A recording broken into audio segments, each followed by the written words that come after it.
nak tak Yas share tip supaya puasa kita tu tak lemau dan tak cepat lapar. Simple je. Tapi poin yang kelima ni sangatlah penting. Yang pertama, jangan balas dendam masa berbuka. Jangan buat perangai macam, oi dah puasa lama, lepas tu berbuka dengan macam-macam jenis makanan yang kita tak alert langsung tentang gula dia semua. Tak boleh, okay? Kita kena makan perlahan je sebab perut ni dah kosong lama kan.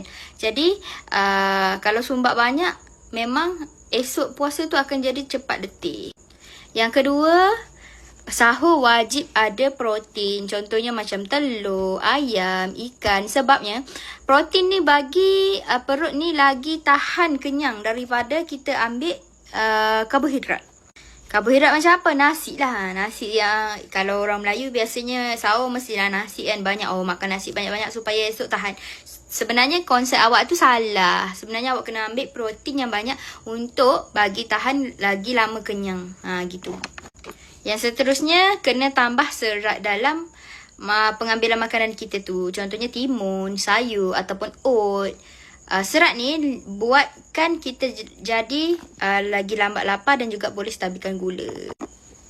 Next, kurangkan kafein. Jangan minum kafein yang terlalu banyak pada waktu malam. Sebab boleh buatkan badan ni terganggu untuk tidur dan juga boleh buatkan badan ni penat esokkannya. Dan yang paling penting, kena cukupkan pengambilan air kosong. Kena target 2 hingga 3 liter antara berbuka tu sampai sahur. Sebabnya pengambilan air ni pentinglah untuk elakkan diri kita ni daripada dehydration. Okay?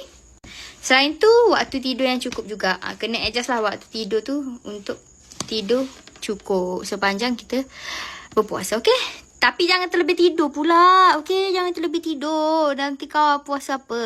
Tidur banyak. Okay?